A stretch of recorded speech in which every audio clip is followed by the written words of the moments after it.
Yeah, so again, if you go back, discovery for pre-disciple, new disciple is a foundation forming, and then a growing disciple, it's all about surrendering. Now, Mm, it's not that you don't learn surrender before that, but to so think of it this way, like oftentimes just our disciple making approach is we want to do disciple making in the marketplace, outward focus, but we also want to do it in a synagogue, in the churches. mhm. And if you look at Paul, that's what Paul did, you know. Yeah. And matter of fact, when the Christian movement was heating up in Acts and being spread out, it went from synagogue to synagogue, from city to city, marketplace to marketplace. It says that a great number of priests became obedient to the faith. Mhm, To me, that is, I never hear people talking about it. It's got to be the most overlooked key passage in all of the movement of Christianity, because what what we have in the West, what we have in the South is a global disciple making movement where more and more disciple making movements are starting up, and tens of thousands, even hundreds of thousands of people are, in each movement, are coming to know who Jesus is and follow him in a radical kind of way. The global South is literally being transformed with the gospel as we speak today. mhm. The West is a different story. But in the US alone, we have somewhere between 320,000 to 350,000 churches that are led most often by some level of professional pastor. Mhm. And so for a great number of priests to become obedient to the faith, to get the gospel, to activate the disciple making heart of Jesus within their context, and to go from seeing their churches as a gathering to a movement has incredible potential to literally transform everything we know. Well, and I think I was doing a training on this with, one of our partners through the network, and, I kinda had this epiphany. I said, most 7 out Lifeway Research did research recently, and they found out roughly 7 out of 10 Christians have never been taught any way to share their faith. So Yep. they don't know how to go out, and make a disciple. They don't know how to share their faith, right? And 7 out of 10 Christians roughly are looking toward the pastor, the clergy, to teach them how to do that. So the epiphany for me was what I realized was, and the reason it's so important to learn simple, reproducible disciple making methods among professional ministry leaders is because if you were to remove the pulpit and the Bible study class, most of those ministry leaders don't know how to make a disciple or share their faith. Which is exactly what happened at COVID, during COVID, which is what, exactly what happened during the Cultural Revolution in China, Yep. and we could just keep going. And so that's where if you're looking at this as like a ministry leader wondering, okay, what's the impact for me as a ministry leader? I think one, you can learn a healthy, highly reproducible way of doing ministry that's not going to break the bank. That's huge.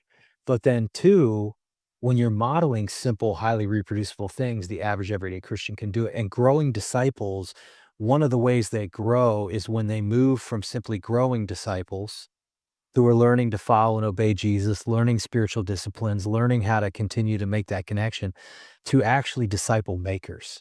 That's when I think that growth becomes catalytic, when they start discipling other people as well. Yeah, yep, absolutely. So the key thing, let me just go back real quick. So if discipleship.org is right, in less than 5% of our churches, 3.7% to be exact, uh, have a disciple making culture, less than 5%. Um, and if about uh 35% of those are casual Christians, and 35% of those are consuming Christians, and about 30% are growing Christians, Mhm. then we've got a problem. Yep. But the solution is for growing or consuming or casual to learn this rhythm of surrender. And so what surrender is simply that every single day of my life, God created this rhythm of 24 hours, day and night, you know, death and life, renewal, you know, rest and work. And so the way we try to disciple people using our simple approach is the number one rhythm. There's two what we call keystone habits. The first one is daily surrender to King Jesus. So every day we get up and we get in the Word and we listen and we listen and then we hear and we receive and then we obey. We Mhm. get to enter his kingdom. And Jesus said, as if any man will come after me, he must deny himself, take up the cross, and follow me daily. One version, Luke's, I think it was daily, Yeah. Right? daily. And so that's what we practice. And to me, when a growing Christian, when a Christian a disciple of any kind begins to practice that, what we call the keystone habit, then their life is going to be transformed. And it's like every day we get to say, good morning, we get to enter the kingdom Uh, and we get to walk in his power. And as I tell my wife, and as she tells me, we're always sharing stories, we're like, you can't make this stuff up. You can't make this stuff up. You can't make this stuff up. I was talking with a pastor the other day, and he, on one end before he met with me, he was invited by a friend. He was a pastor on staff of one of the largest mega churches in America. I won't call their name.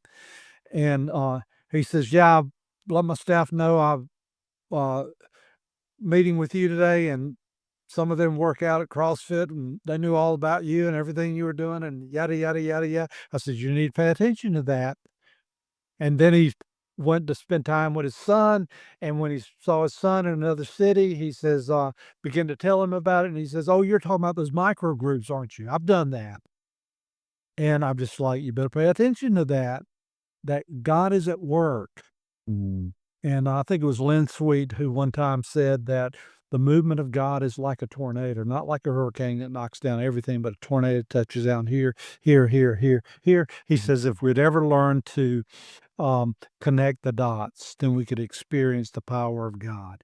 So daily surrender, we get to connect the dots, and Mhm. His kingdom is coming on earth as it is in heaven right now. Heaven starts the minute you're born again, and Yep. we get to live that kingdom life every single day in authority and power. And that's what happens when you enter and you become a growing disciple and you learn that rhythm.